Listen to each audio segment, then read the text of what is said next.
bakunzi ba Davin Sport Zone, twizere ko umeze neza, twizere ko aho yose uri amahoro y'ibintu ukomeje kugenda cyane gatanu kuri gatanu kuri kino gicamunsi cyo kuwa gatanu, nk'ubwango komeza umererwe neza cyane wabwire mu gihugu cyacu Rwanda, ku mugani wa Afrika ndetse nahari ibwota amasibi ubwo ni ku mugani w'Uburayi. Ubwo rero ngiye ni Davin mbanje kugenda nkugeza amakuru y'imikino menshi cyane abara trendinga muri ano masaha arimo aravugana ku mugani w'Uburayi mu gihugu cyacu Rwanda ndetse no ku mugani wa Afrika, kugira ngo rwose amakuru ahari hatari mbanje kugezaho by'ubihariko shampiyona eshanu zara ku mugani w'Uburayi zagarutse. Arsenal de Gunners ni ibiki y'imodere ko iraza kuba ikina mu kanya kagiye kuza ku isa 10, iraza kuba ikina n'ikipe ikomeye cyane ya West Ham. Ese iraza kuba yitwara ite? Ese umutoza Mikel Arteta yatangaje ibiki? Ese n'ibiki bihari biraza gufasha ikipe ya Arsenal de Gunners? Byose turaza kugenda tubirera hamwe, ndetse umutoza ruko yavuze ko ashobora kwarinya ekipe bwarari mu kinyamakuru cyitwa TNN Sports, bamubaza ku bisubizo afite ndetse n'iraza kuba biramufasha kuri atake bijyanye n'imvune afite. Ni byose turaza kugira tubigarukaho. Ngubwire ko rero ndaza kumujya munyakuri byo bitandukanye baravuga, ngubwire ko Pep Guardiola amagambo yatangaje akomeye cyane ku mwana ukiri muto bita Omar Marmoush umunya Misiri amugereranya n'uwo bita Mohamed Salah, ndetse ntugarukire ku mikino iraza kuba ihari ndetse niyabaye ku mugora ari nayo ngiye kutangira nanzikiraho. Ngubwire ngo rero ngubwire ngo mbere ko ntangira reka ngusabe kugenda ukora subscribe, like, share na comment kugira ngo ukomeze ugire uruhare udushyigikira, kandi turagushimiye cyane kubikoze, kandi uzokanda kunzogera kugira ngo ibiganiro dukora ubibona buri munsi ku munsi, uko tuwapload itinze ikiganiro nawe utugenda ukibona gatanu kuri gatanu. Gare nkubwire ngo horakoze cyane ko ubikoze. Gamirire ku mugoroba ku wa gatanu umugoro umunsi w'ejo, ku mugoroba w'ejo ikipe ya Brentford yafataga ikipe ya Leicester City muri English Premier League itereka mu bitego 4-0, ndetse ikipe ya Celta Vigo yatsindaga ikipe ya Osasuna igitego 1-0. Ikipe ya Augsburg mu gihugu cy'Abadage yakinaga n'ikipe ya Werder Bremen, ikipe ya Freiburg iza gutsinda ikipe ya Werder Bremen ibitego 5-0, ndetse ikipe ya Lecce yakinaga n'ikipe ya Udinese itsinda ikipe ya Lecce igitego 1-0. Aize yo bitsa Lens yakinaga n'ikipe ya Lens, bahiye ikipe ya Lens za gutsinda igitego 1-0 itsinda ikipe ya hariya ya Lens hariya mu rugo rwose itwara neza cyane muri championship. Ikipe ya Burnley yafashe Sheffield Wednesday itsinda ibitego 4-0, ndetse Bristol City itsinda Middlesbrough ibitego 2-1. urumva ko byari ibintu byiza cyane hariya ku mugabane w'Uburayi. Ku mugoroba rero uno munsi dore ko rwose mu kanya katarambiranye ikipe ya Manchester United iraza kuba itana mu mitwe n'ikipe ya Manchester United, ikipe ya Arsenal de Gunners ikina n'ikipe ya West Ham igiye ku isa 11, ndetse ikipe ya Bournemouth ikina Wolverhampton Wanderers, Fulham ikina Crystal Palace, Ipswich Town ikina na Tottenham Hotspur, ikipe ya Southampton ikina na Brighton of Albion, Chelsea de Blues iraza gufunga uno munsi wa gatandatu hariya muri Premier League saa moya n'igice iraza kuba ikina n'ikipe ya Chelsea de Blues ara Villa Park niho baraza kuba bakinira neza cyane gatanu kuri gatanu. Ubona ko nuko bihagaze. Uribaza uti rero niki gihari ku ruhande rw'ikipe ya Arsenal de Gunners bahura na West Ham bigiye hafashe bite? Icyo ugomba kumenya nuko imikino biheruka Arsenal de Gunners iranyagiye ibitego bisaga 6 ku mukino wanje ku busa. Umukino wakurikiye ejo bundi rwose yatsinze 5-2 Arsenal de Gunners inda London Derby. Ubona ko nuko bihagaze, ariko West Ham nabwo ari giye gutsinda ibitego 2 Arsenal idakozemo mu mikino nyine iteye heruka 3. urumva ko Arsenal yatsinze 2 ndetse West Ham itsindamo umukino umwe. urumva ko ni derby nyine ikipe ishoboye ndirayitsinda. Ese mubabona abafana b'ikipe ya Arsenal gaze mufite ko mwize ko ikipe ya nyiraza gutsinda cyangwa ni bya bindi byo kupacapasha? Tujye turebe ko yaza kuba bigenda. Ngane rero mu kinyamakuru cyitwa Mail Sport yatuga ko Pep Guardiola ikojeje mu kinyamakuru aravuga ati Mohamed Salah is already has done excellent thing for many years. It is enough for the league and is a convenient man. Ebona ko aravuga ati Mohamed Salah nibyo buri mwaka mu myaka myinshi cyane yagiye akora ibintu biri excellent byiza cyane. Rero nuno mwaka baragenda bikora, kandi n'umukinnyi mwiza muri league. Ubwo byaturukaga yuko amaze kujya assist nyinshi muri Premier League ndetse n'ibitego bisaga 24 muri Premier League. urumva ko arushaho bita Brot yarandi ibitego 5, ndetse aravuga ati and now Omar Marmoush is coming here to improve himself. Ati Omar Marmoush nawe ni umukinnyi waje hano kugira ngo ahindure cyangwa yubake ibye ku giti cye.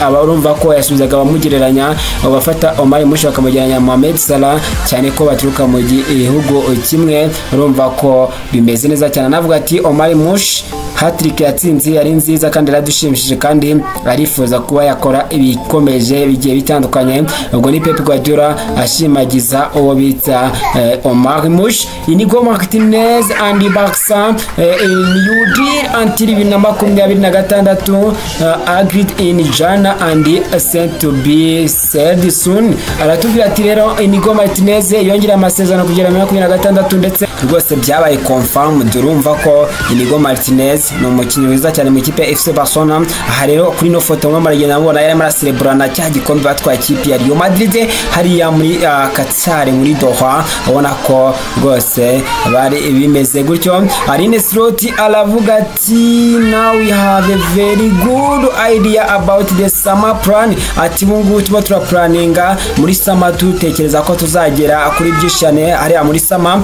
Uyavuga kuri za transfer ndetse avuga ko abagabo bashobora gusohoka abandi bakinjira kandi bazanye ikintu cyiza kirenze icyo abo bafite cyane. Kaziye turebe ko bizagenda gatanu kuri gatanu. Ikanerekeze ko bita Enzo Maresca is prepared a meeting with all people, the kitchen staff, the ground men, kids men, everyone inside the building. Aravuga ati rero rwose bita Enzo Maresca n'umutaliyano tozi ikipe ya Chelsea the Blues nyaba kucyitwa rero football Twitter ndetse na Fabrizio Romano baratubwira ati uwo bita Enzo Maresca yakoranye inama ku munsi w'ejo n'abantu hariya kijyanye na Chelsea the Blues. Afite ahantu bahuriye na Chelsea the Blues haba ari kubajyanye n'abacunga imitungo, abacunga ibijyanye n'imyambaro ijyanye na ekipe, abakora ku kibuga, abafata ball n'abagitunganya ndetse byishyanira mu ikipe ya Chelsea the Blues. Ababaza ese twagakwiye kuba twitwara gute kugira ngo tuzane akanyamuneza ndetse tuzi introducing ara muri UEFA Champions League cyangwa muri league yacu turimo tugene twitwara neza cyane. Umwanzuro rero urumva ko iraza kuba ivamo tuzagenda tubabwira. Reka nerekeze ko bita Fabrizio Romano atubwira ati Arteta on winning Premier League title race. Aratubwira ati rero Mikel Arteta avuga kuba yagenda yegukana icyo bita Premier League title, gikombe cya Premier League. Arteta avuga ati bossed with the doing everything that is possible can every single day to achieve it. Aravuga ati rero ubu ibintu byose bishoboka turajya tubikora kugira ngo turebe ko twazana akanyamuneza ndetse n'intsinzi ara mu ikipe ya Arsenal de Gunners. Icyo dushaka ni ukwachinga ibintu byacu kandi tukaba twabigiraho. Ubwo rero urumva ko icyo asabwa no kugenda atsinda umukino ku mukino. Ese araza kuba bikora ku mukino w'ikipe ya West Ham cyangwa ni West Ham iraza kumugarika? Reka tujye turebe uko biraza kuba bigenda gatanu kuri gatanu. Ubona bita Mikel Arteta. Mohamed Salah nkuko tujesho bita Fabrizio Romano ku mugoroba yagenda garatangaza ati I respect Erling Braut Haaland. Ubwo yavuga ko bita Erling Braut Haaland tindamwubaha cyane. He is a striker so his life is can confirm it. Aravuga ati Erling Braut Haaland nibyo ndamwubaha kandi ni umustriker atari, ariko kuba ndimo ndakora byinshi cyane mo ndagenda ngeraho kuba ndimo nditwara gutya muri league ikomeye cyane nka Premier League. Ibyo byose ni ibintu bigenda rwose binyemeza yuko nyine nakoze ibintu byagatangaza muri no mwaka, assist nyinshi ndetse n'ikijyanye n'ibitego byinshi cyane, top scorer. Urabizi cyane ko arayoyota Mohamed Salah, ubona ko ni ibintu byiza cyane. Mohamed Salah aragira ati Jurgen Klopp, urumva ko nyine akomezaga ashimagiza abantu bose. Aravuga ati I speak to Jurgen Klopp now even more than before. We would have been managing a lot of in the past few months. Ati mubiza Jurgen Klopp rwose ni umugabo urimo agenda improvinga kurusha uko yagendaga improvinga akiri umutoza. Ubona ko nuwo bita Mohamed Salah. Yaciye turebe uko bizagenda akomeza kugenda amushimagiza gatanu kuri gatanu.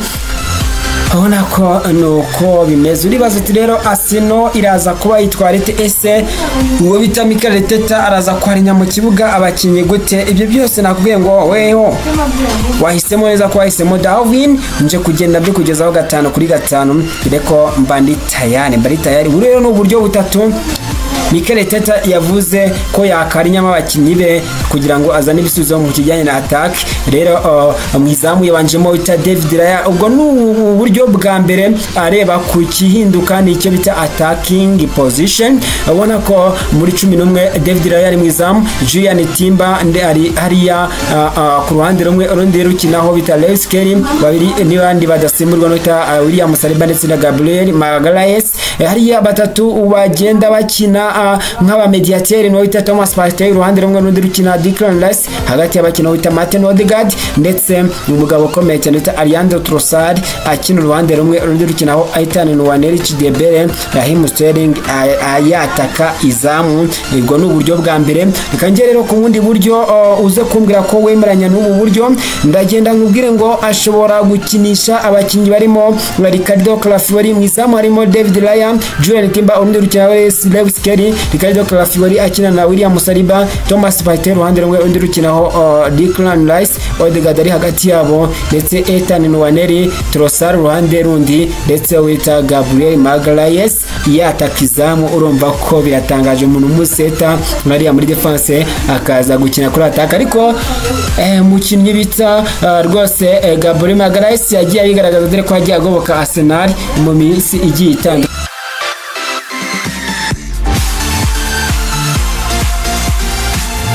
Ubwo urumva ko nuwo bitsa Mikel Arteta.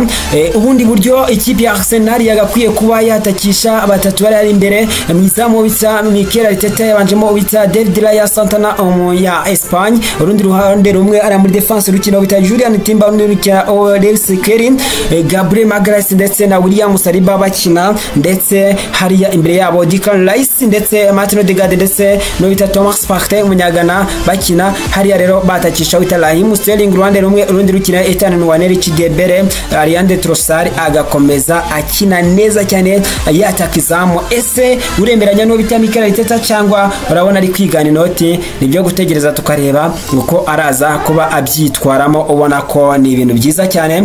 Rero indi mikino iri ku munsi w'ejo nabibabwiye, ku munsi w'ejo hari imikino yakasa mutwe hari mu gipe ya Liverpool the Cops izabaje gusura Etihad Stadium mu kibuga kigoranye dore ko Newcastle iheruka kuharira ibitego 4-0 bayinyagiye abo bita Mari Mushi bayikubita bica nabi, ndetse ubona ko ikipe ikomeye cyane ya Man City nayo inashaka n'intsinzi, ariko na Liverpool dayishaka igakomeza gukomveka ko Premier League iraza kuba ikorera utuntu twaye gake gake. Ikintu rero nakubwira n'undi mukino mwiza cyane uzaba ku isaha 10, ikipe ikomeye cyane ya Nottingham Forest yagiye gusura Newcastle United St James Park. Ese bizagenda bite? Byose no kugenda tubitegereza tukazereba ko zabimeze. Reka mabwire ngo rero naho nsoreje, reka mubwire ngo mwakoze kubana nanjye yari Darwin, nge nabagize amakuru y'imikino ara ku mugane buri, ariko sinabura kubabwira ko mu kanya kagiye kuza ikipe Manchester United mu gihugu cy'Ubwongereza iraza kuba ikina ikipe Everton. Yagiye hariya ku kibuga cya Everton,